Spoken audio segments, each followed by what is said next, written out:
Hello, welcome to today's episode. If you are seeing me for the first time, I am Mr. Logic. This channel is built on fact, reality, and truth. In a world full of noise and opinion and misinformation, this channel focuses on what actually matters: real-time facts, deep insight, and honest perspective. No hype, no sugarcoating, just clear, straightforward content that helps you understand the world as it truly is. I will be talking about the anatomy of the unexpected, how life actually works. Every single one of us is walking around with a script in our hands. We write it ourselves. It is a script of how our life should go.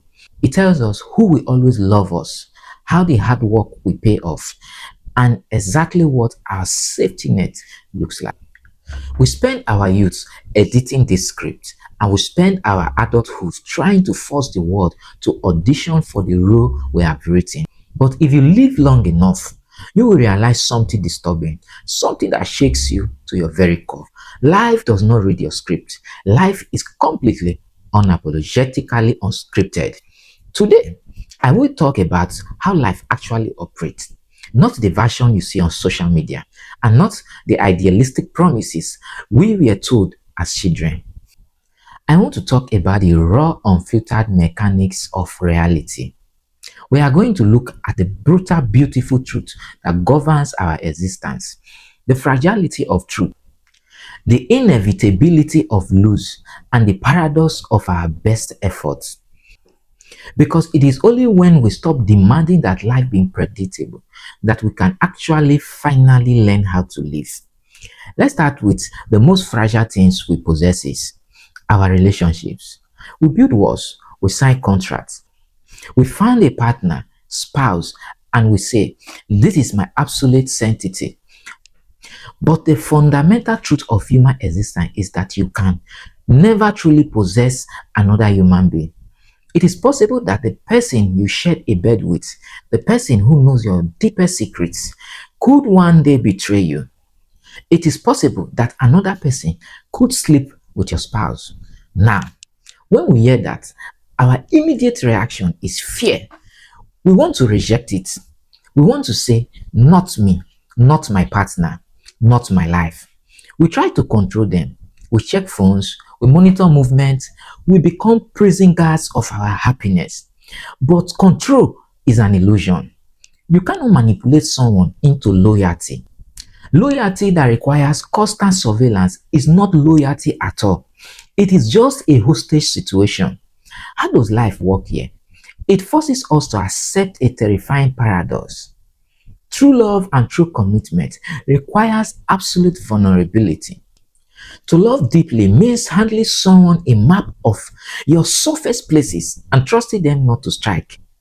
When you realize that betrayal is always possible, but you choose to love anyway, that is where real strength is born. It means your ability does not come from the guarantee that someone will never hurt you. Your stability comes from knowing that even if they do, you will survive. You are not defined by someone else's inability to keep a promise.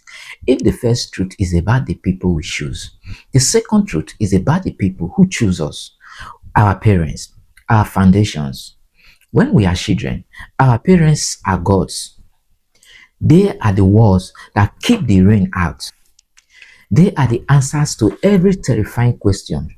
Even as adults, just knowing they are a phone call away gives us a subconscious safety net. We feel like no matter how badly we messed up, there is a home to go back to. But life operates on a strict timeline of subtraction. One day, and it is a day we all will try to push to the back of our minds, our parents will not be there. The voices that prayed for us, the hands that held us, the people who remembered us when we were nothing but potentials, they will be gone. The safety net will be cut. And suddenly, you look around and you realize you are the ceiling now. There is no one above you to shade you from the weather. This is the moment life tests what you are actually made of. It is a heartbroken transition, but it is also the ultimate design of human existence. The goal of a great foundation is not to hold the building up forever. It is to ensure that when the foundation settles, the structure is strong enough to stand its own. Knowing that your parents won't be always there should not paralyze you with grief. It should shock you into presence. It should make you ask, am I living a life that honors the sacrifice they made to put me here? Am I building a character that can withstand the wind when I am the only one standing?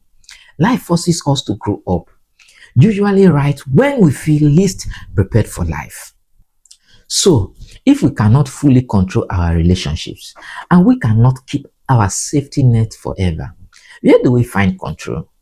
We look at our work, our creation, our efforts. We think if I put in 100% effort into plan A, I will get 100% of result A.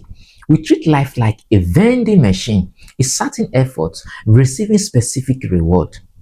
But anyone who has ever built a business, created content, or chased a dream knows that life has a wicked sense of harmony.